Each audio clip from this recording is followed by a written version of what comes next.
Hello friends, स्वागत है आपका। आज की इस वीडियो में हम मौर्य काल और संगम काल से जुड़े उन सवालों को डिस्कस करेंगे जो बार बार एग्जाम में पूछे गए हैं। एसएससी, यूपीएससी और अन्य प्रतियोगी परीक्षाओं के लिए बेहद जरूरी है। मौर्य काल से संबंधित प्रीवियस ईयर क्वेश्चन की एक वीडियो पहले से मौजूद है। अगर आप देखना चाहते हैं तो आई बटन पर उस वीडियो का लिंक दिया गया है। तो चलिए बिना समय गवाए इस वीडियो को शुरू करते हैं। तो चलिए वीडियो को शुरू करते हैं।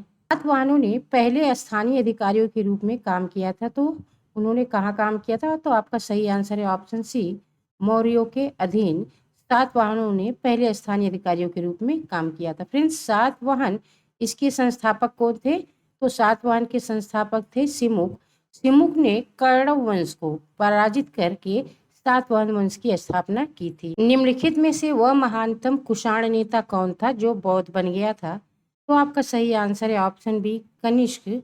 यह कुषाण वंश का महान शासक था जो बौद्ध बन गया था। फ्रेंड्स, अगर आप कुषाण वंश की बात करें तो कुषाण वंश इसके संस्थापक थे कुजुल कटफिसस। यह संस्थापक थे कुषाण वंश के। कुषाण काल के दौरान मूर्ति कला की गंधार शैली निम्नलिखित में से किसका मिश्रण थी?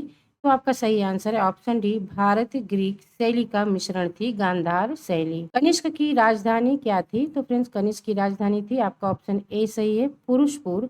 यह कनिष्क की राजधानी थी। पुरुषपुर निम्नलिखित में से किसका दूसरा नाम है? तो आपका सही आंसर है ऑप्शन सी, पेशावर को ही पुरुषपुर कहते थे और यह कनिष्क की राजधानी थी। चरक किसके राज्य चिकित्सक थे? तो आपका सही आंसर है ऑप्शन डी, कनिष्क। कनिष्क के राज्य चिकित्सक थे, राज्य वैद्य थे।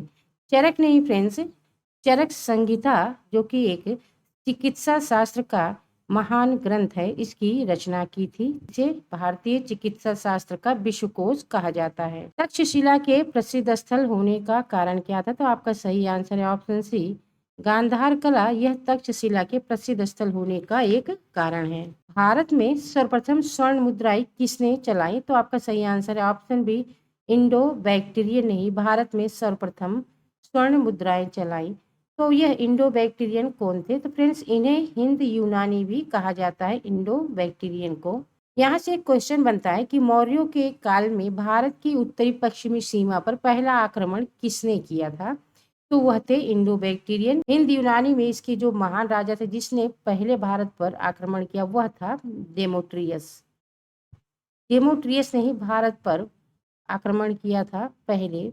इसने पंजाब के क्षेत्र पर आक्रमण किया और उसी रास्ते ये भारत में प्रवेश किया। मिनांडर यह सबसे प्रसिद्ध यूनानी शासक रहा है इंडो बैक्टीरियन में। किस संग्रहालय में कुषाणकालीन मूर्तियों का संग्रह अधिक मात्रा में रखा गया है? तो आपका सही आंसर है ऑप्शन ए, मथुरा संग्रहालय में कुषाणकालीन मूर्तियों का संग्रह अधिक मात्रा में है।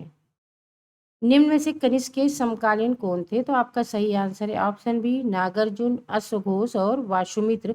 यह तीनों ही कनिष्क के समकालीन थे। वासुमित्र फ्रेंड्स, इन्होंने ही, कनिष्क ने ही चौथी बौद्ध संगीति का आयोजन किया था और उसकी अध्यक्षता की थी वासुमित्र ने।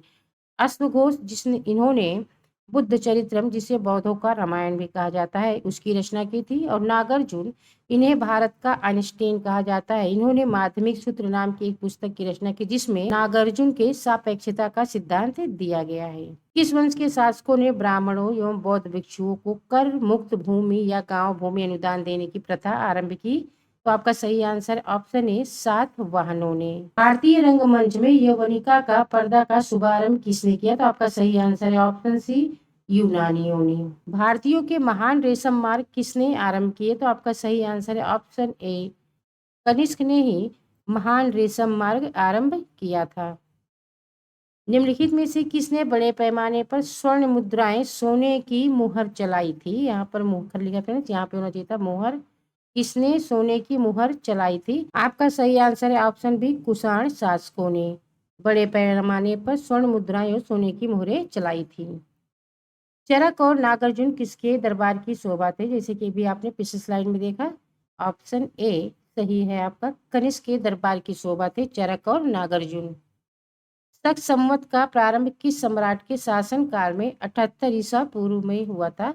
तो फ्रेंड्स, शक संवत का जो प्रारंभ हुआ था वो 78 ईस्वी में हुआ था और इसका प्रारंभ किया था, आपका ऑप्शन बी सही है, कनिष्क ने ही शक संवत का प्रारंभ किया था 78 ईस्वी में। तक्षशिला विश्वविद्यालय था। वर्तमान में तक्षशिला विश्वविद्यालय फ्रेंड्स पाकिस्तान में है। प्राचीन काल में कलिंग का महान शासक कौन था? तो आपका सही आंसर है ऑप्शन सी खारवेल। यह कलिंग का महान शासक था। यह चेदी वंश से संबंधित शासक था। इसके विषय में पता कहाँ से चलता है? तो इस वंश की जानकारी हाथी गुम्फा अभिलेख से मिलती है, जो कि भुवनेश्वर उड़ीसा में स्थित है। कुषाण काल में सबसे अधिक विकास किस क्षेत्र में हुआ था? तो आपका सही आंसर है ऑप्शन डी वास्तुकला। वास्तुकला का ही विकास कुषाण काल में सबसे अधिक हुआ था और इसी समय बुद्ध की बड़ी प्रतिमाओं का निर्माण भी किया गया था। निम्नलिखित राजवंशों पर विचार कीजिए। सातवाहन, गुप्त, अशुंग, चोलो।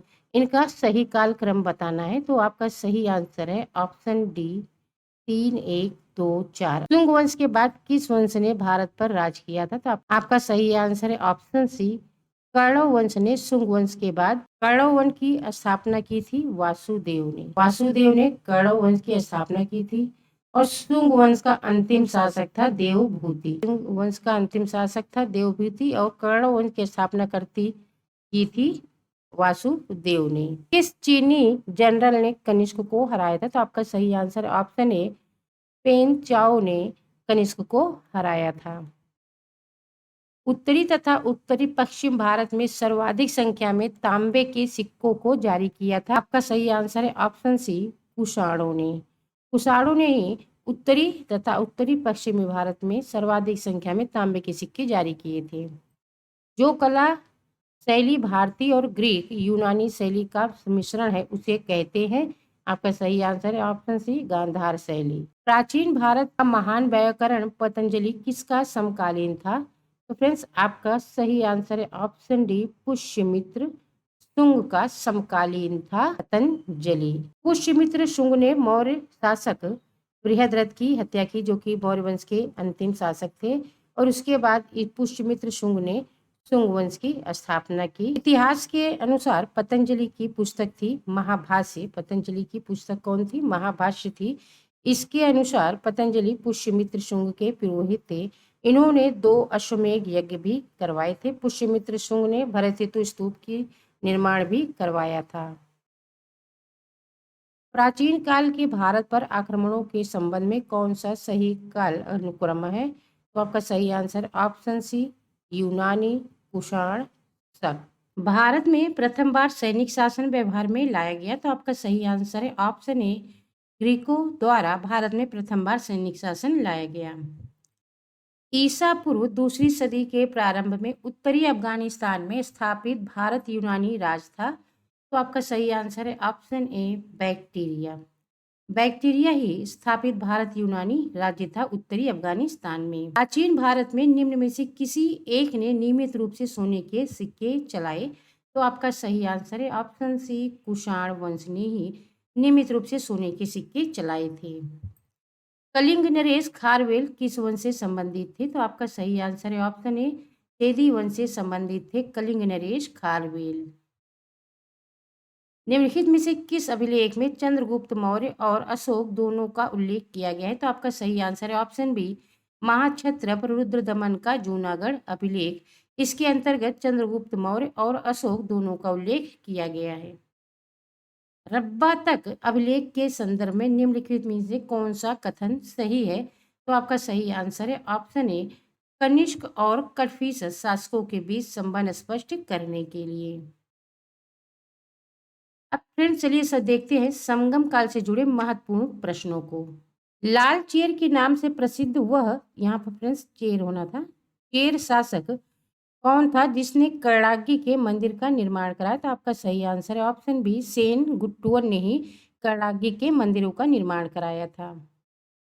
तमिल भाषा का मणिमेकलई नामक गौरव ग्रंथ किससे संबंधित है? तो आपका सही आंसर ऑप्शन सी बौद्ध धर्म। निम्न में से कौन संगम युगीन व्याकरण रचना सर्वाधिक महत्वपूर्ण रचना मानी गई है? तो आपका सही आंसर है ऑप्शन बी तोलक्काप्पियम महत्वपूर्ण रचना मानी गई है संगम युगीन व्याकरण की। निम्नलिखित राजवंशों में किसका उल्लेख संगम साहित्य में नहीं हुआ है? तो आपका सही आंसर है ऑप्शन ए कदम। इसका उल्लेख संगम साहित्य में नहीं हुआ है। संगम युग में उरेऊर किस लिए विख्यात था? तो आपका सही आंसर है ऑप्शन बी, कपास के व्यापार का महत्वपूर्ण केंद्र था उरेऊर। त्वलक्कपीयम ग्रंथ संबंधित है? तो आपका सही आंसर है ऑप्शन ए, व्याकरण और काव्य से संबंधित है। धार्मिक कविताओं का संकलन कुरल यह किस भाषा में है? तो आपका सही आंसर है ऑप्शन बी, तमिल भाषा में है धार्मिक कविताओं का संकलन कुरल। इस ऋषि के बारे में कहा जाता है कि उन्होंने दक्षिण भारत का आर्यकरण किया और उन्हें आर्य बनाया? तो आपका सही आंसर है ऑप्शन बी, अगस्त्य ऋषि। संगमकालीन साहित्य में कौन को यौम मनन किसके लिए प्रयुक्त होते थे? तो आपका सही आंसर है ऑप्शन डी, राजा के लिए यह सभी प्रयुक्त होते थे। महाकाव्य शिल्पाधिकारम किससे संबंधित है? तो फ्रेंड्स आपका सही आंसर है ऑप्शन सी, कथानक में जैन तत्व से संबंधित है। मणिमेकलई के लेखक कौन थे? तो आपका सही आंसर है ऑप्शन सी। फ्रेंड्स यहाँ पे बीते लिखा है, सॉरी यहाँ पे होना था शीतले, शीतले सतनार, शीतले सतनार यह मणिकेमलई के लेखक हैं। दक्षिण भारत के संदर्भ में कोरकई, पूमपहर और मुचिर यह किस रूप में सुविख्यात थे? आपका सही आंसर है ऑप्शन बी, पत्तन। पत्तन का अर्थात फ्रेंड्स बंदरगाह होता है। उस समय यह सभी बंदरगाह काफी ही विख्यात थे।